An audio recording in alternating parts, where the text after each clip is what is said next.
ازيكم حبايبي عاملين ايه؟ يا رب تكونوا بخير وفي احسن حال. النهارده عملت السابليه بطريقه جميله أوي وسهله جدا. يلا حبايب قلبي نقول المقادير مع بعض.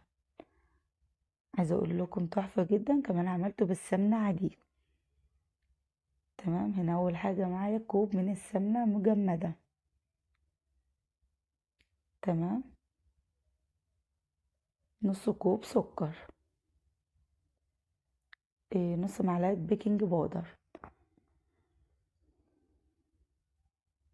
2 بيضه طبعا.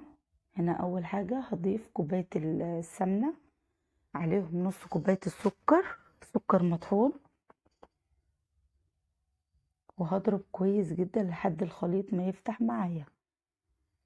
معروف طبعا في كل بيتفور احنا بنضرب اذا كان زبدة او سمنة، لازم تضربيها كويس جدا مع السكر.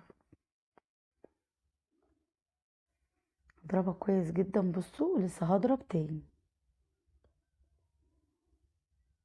طبعا رشة الملح مش بننساها، بس مع الدقيق بحطها. هضرب كويس. بصوا انا عايزة القوام ده لحد ما يفتح قوي يبقى كريم.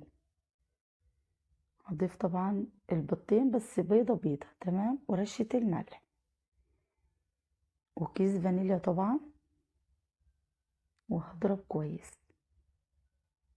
هتختفي البيضة وهضيف البيضة التانية. كيس فانيليا برضو،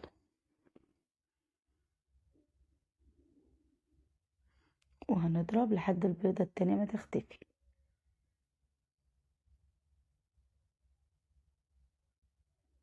نص معلقة بيكنج باودر،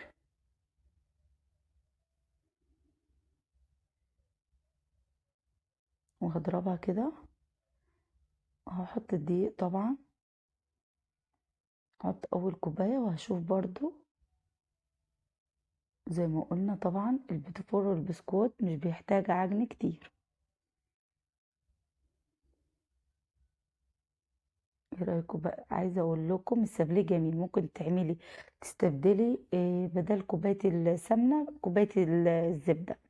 بس انا حبيت اعمله لكم بالسمنه، ان برضو ناجح جدا واحلى كمان من الزبده بكتير للناس اللي بتحب السمن.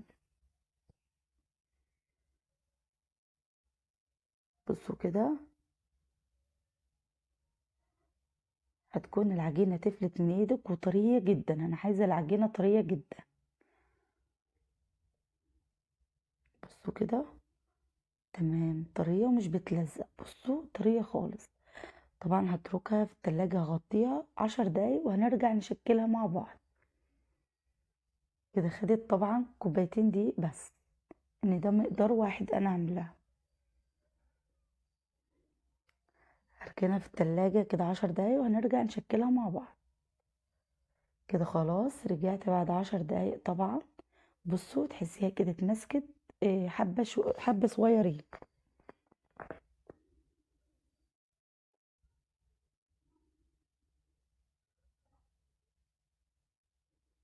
تمام كده.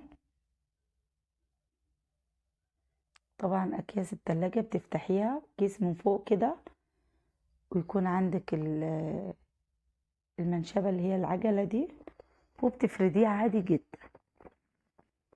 وتكون عندك موجودة اي قطاعة عندك موجودة.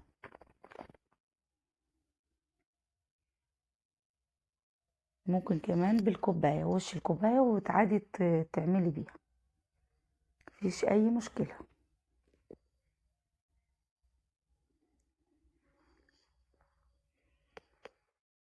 هتفرديها كده كويس جدا، وما يكونش عالي وواطي، يكون كلها سمكها واحد. طبعا انا بفضل الكيس بصراحة. ممكن تعملي بورقة زبدة، تفرديه على ورقة زبدة، بس بفضل احسن حاجة يعني بتنجح معايا اللي هو الاكياس التلاجة.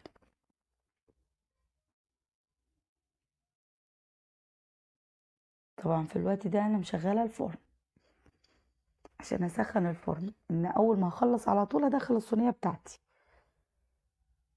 اي شكل انت بتحبيه هتعمليه. بس عايزه اقول لكم بقى السابليه بتاعي ويعلم ربنا بجد بيدوب دوب بجد يعني. يعني متقوليش عليه يعني. بصراحه في ناس كتيره كانوا بيعملوا السابليه، فما دقوا السابليه بتاعي فخدوا الطريقه بتاعتي على طول يعني مني. طبعا ورقه زبده.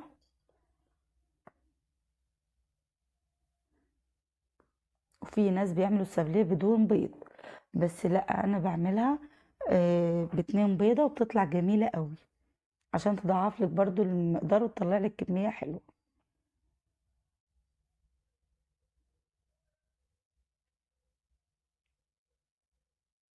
بصوا بتطلع بكل سهوله.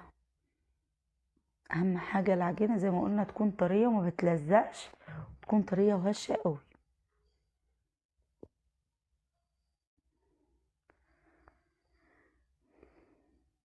كده خلاص طبعا.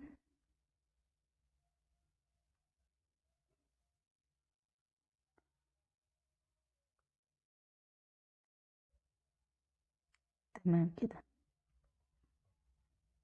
طبعا هنلم البواقي كده وبرضه هنفردها تاني. احلى بسكوت سابليه هتاكلوه في حياتكم بجد. جربوا الطريقه دي مش هتندموا قوي، مش هتندموا خالص.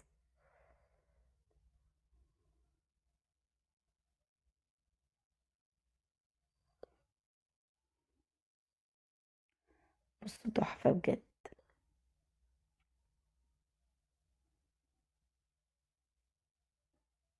طبعا دخلت اول صينيه، بصوا طلعت تحفه، ولا فرشت ولا اي حاجه، والرسمه زي ما هي، والسمك مش عالي قوي. ليه بقى؟ عشان احنا هنعمل الاتنين فوق بعض، يعني سمكها حلو قوي.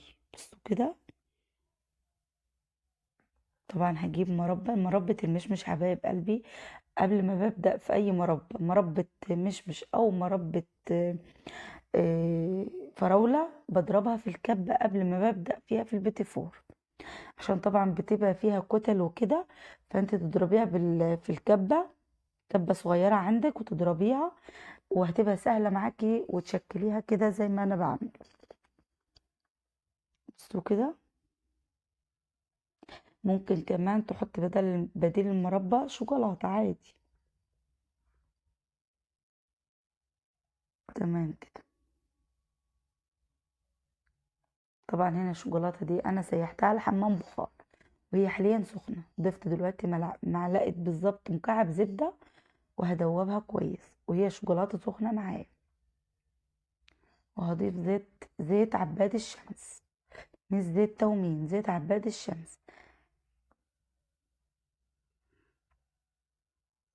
طبعا انا ليه بحط زيت؟ عشان برضو تبقى الشوكولاتة لامعة، وفي نفس الوقت يعني ما تبقاش تقيلة قوي، تبقى خفيفة انتوا بتشكليها.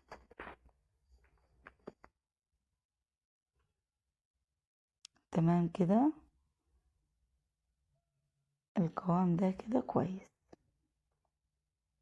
بصوا انا بحب كده اغطسها من فوق بس، ولو انت عايزة تغطسيها كلها عادي مفيش مشكلة.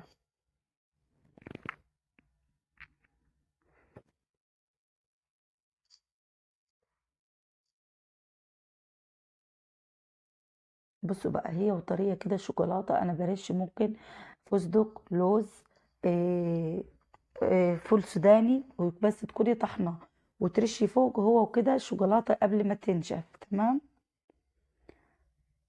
وبرده سكر الوان ممكن ترشي من فوق. انا رشيت سكر الوان اصفر وفدي. تمام. وترشي هو وطري كده عشان تمسك السكر انا عملت الشكل ده وعملت الشكل ده، وفي شكل تاني هعمل بالشوكولاتة البيضة طبعا خطوط. بصوا عادي خالص، كيس اللي هو الاكياس بتاعت السبوع، فتحته من تحت وحطيت الشوكولاتة البيضة بعد ما سيحتها. طبعا بتعملي اي خطوط كده وخلاص. بس طبعا بعد كده الشوكولاتة ما نشفت. تمام. ايه رايكم بقى؟ جميل اوي. بصوا بقى دوبان. بصراحة مرضيش اكسر منه الطبق، اني انا عاملاه الكمية عشان اشيلها واحنا صايمين. تمام، فدي حتة اتكسرت فانا رحت عملت. بلاش يعني ان احنا نبوظ الطبق خسارة يعني. ده كان فيديو النهاردة حبايب قلبي، لايك وشير وسبسكرايب تفعيل زر الجرس. واللي ما اشتركش في قناة ام كراس يشترك. واللي متابع على صفحتي على الفيسبوك. كانت معاكم اكلات ام كراس. ده كان فيديو النهاردة بسيط جدا سهل جدا. كل سنة وانتم طيبين. ايه رأيكم بقى؟